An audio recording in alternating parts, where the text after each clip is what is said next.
efficiency in getting things done, having a structure to follow, but also having such a tight feedback loop. How much did you collect last month, so December? $145,830. I think when I first hit like my first $10,000 month back in like July, that opened up my mind. Now it's kind of like it just feels like anything less than that is just like not normal to me.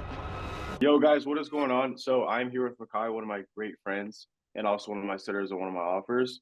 She had an amazing month, her biggest month yet. Makai, if you just want to go ahead and introduce yourself, say where you're from, and yeah, who you are. Yeah. My name is Makai. I'm from Fort Mill, South Carolina. I've been in sales like it'll be 2 years in May. And yeah, it's a little bit about me. Cool. Can you share like what you were doing before we actually like started working together? Yeah. I've only ever really closed. Well, I've always been full cycles. Like I've always set and closed. I was on a offer where um honestly they were lucky if they were collecting like 10K a week. Like it was usually like 10K every 2 weeks or something like that. But I've been closing just kind of on and off offers, just trying to find like something that was sustainable where like we're collecting cash every day, even if we're having like a bad day, like we're still collecting cash. But I've been just closing for since May of 2024. Yeah. What made you want to become a setter in the first place? I mean, you were closing, now you're setting. Like typically people want to go the other way. Yeah. I think for me it was honestly just like with closing, I kind of got tired of like getting on Zoom calls and stuff like that. Because like I've noticed for me, like sometimes if I like am talking to someone face to face, it's like I'm too worried about like what they're thinking about me or like what I'm thinking or like trying to read their faces and stuff. So I noticed like sometimes it would affect like my ability to like close a sale or just have like an honest conversation to try to, like quality conversation. So like I got into setting one because I wanted to kind of like be able to work more so from anywhere and not have to worry about like how does my background look or like how do I look, how am I presenting myself, and then also just like focusing on having quality conversations without having to like look at people's faces. And then also like with all the offers that I was on, like I never really had a setter, like I was doing it myself, so like I understood the importance of the setter before you get to the closer, because usually if you do a good job setting, then like the close is just like an easy layup. So Yeah. No, that's very true. And that's what I was talking to Lachlan about a couple actually earlier this year. How like setting is honestly true freedom. You know, closing you have to sit down somewhere, make sure your background is good and stuff. But with setting you could literally be dialing from bed, right? Or on the toilet or something. But yeah, no, you're absolutely right. Okay. And then just so they know, when did you hop onto this offer with me? like end of October, I think my first day was like October 23rd. Yeah. Okay. So the end of October, how much did you collect last month till December? $145,830. Wow. And then the first month, so let's say from October 23rd to November 23rd, or end of November, do you remember how much you collected then? October I did because I only had like honestly I think it was like a week just because like I had some things going on where I had to like transition and whatnot. So like I think I worked maybe 7 days in October. I think I did like 24K or like 23.5. And then in November I did 75, and then December it's like I just kept doubling every month. Yeah, you fucking like compounded. That's crazy. Why do you think that is? Like, why do you think in from October, November, you were like 70K, 80K to December, which is supposed to be one of the slowest months of the year. You hit Well, 150 pretty much. I think a lot of it is due to like momentum.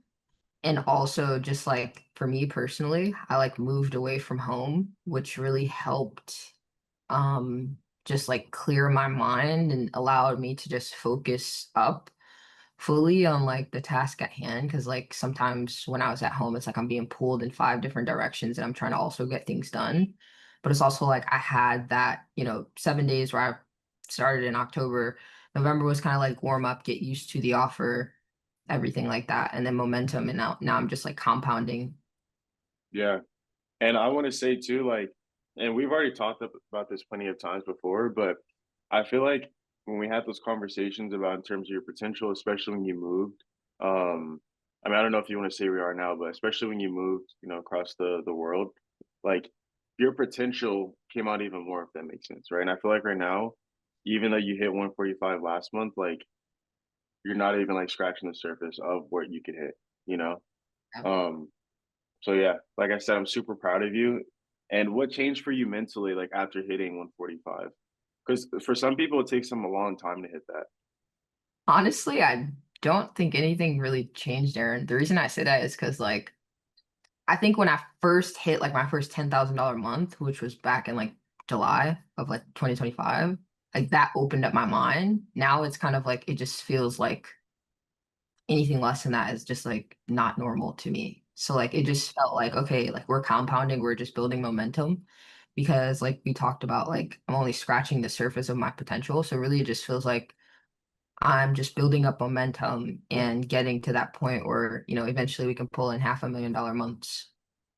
Yeah. And this month, you're going to hit 300K. I know for sure.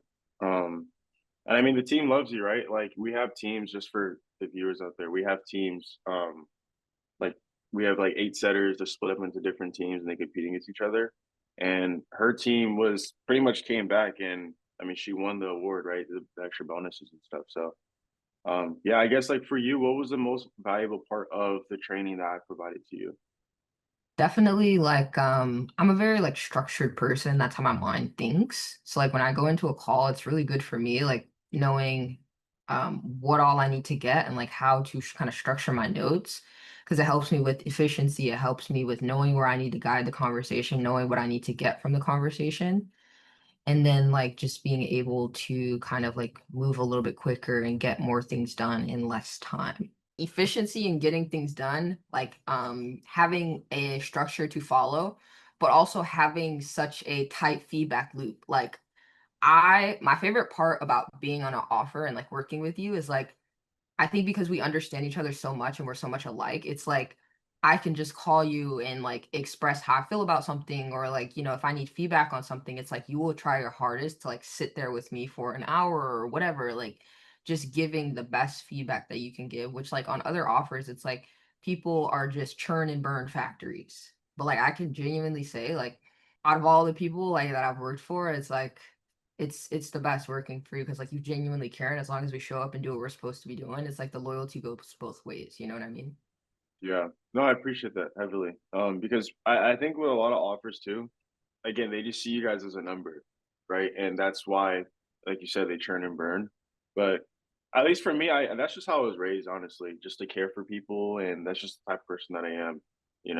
We're all human at the end of the day, and I value relationships more than money, 100% of the time. So I appreciate that. And you can be honest, right? Like, what would you say has been like the biggest thing you learned from me?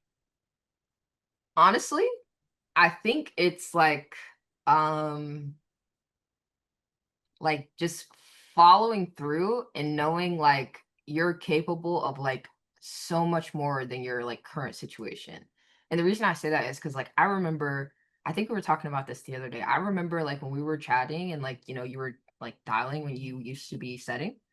And like you were talking about like, oh, I want to get into setting management. And it's like it was so cool to see from the beginning when it was just an idea to now you being on like an offer that's pulling in $500,000 every single month, and like you're just genuinely caring, helping, and just like expanding and growing as a person. So I think that's the most like that's the biggest thing that I learned from you. I know it's not like, what most people would say, Oh but yeah, like yeah. I think it's cool to watch because like, I've known you for what, like a year now, I think. Yeah, almost yeah, almost over a year. Yeah. Yeah. And like I remember like when we were just first like meeting and stuff, and like you were on the meetings with when we were in like sales.io, Yeah. and like you were getting your calls reviewed and stuff. And I think you've had like the headphones that you plug into the computer and stuff. And Yeah. like so I think it's just been really cool like seeing like you sticking out your journey and just seeing how far it's brought you. And it's really an inspiration to me as well. Yeah. I appreciate that a lot. So just leading by example, I guess you could say, right? Yeah. Okay, cool. And then what would you say to the people that are on the fence with like working with me? Well, why the hell are you on the fence? Like, what? I honestly, I would just say like, don't think about it. Like that's a silly thing to do because most people they're just gonna look at you as a number. And if you're really trying to like first make a lot of money, but also just genuinely build really good relationships and connections to people that are invested in you and invested in your growth, like this your guy right here. I appreciate that. And then any words of wisdom to the public at all? Don't be a bitch. There you guys go. You heard it from Makai right here. Well, cool. It was a pleasure having you on. If you want to share where they can find you on Instagram or any social media, if not, it's Uh, cool. It's just like Kai Woodland, KhiWodland. And if Okay. you're in hit me up. Well, yeah, it was a pleasure having you guys. Make sure you guys go and follow and message Makai if you guys have any questions. Again, message me. Our Instagrams are down in the description below. And if you guys are interested in working one-on-one with me, or if you need help scaling, your sales team or your setting team, just shoot me a message on Instagram. Other than that, we'll see you guys later. Peace. Oh my god, Aaron, I need to pause. Holy fucking What shit. is it? Is it a fly? Oh my god. Why are you? Why are you? Wait, what is that? I don't know. Let me Dude, see.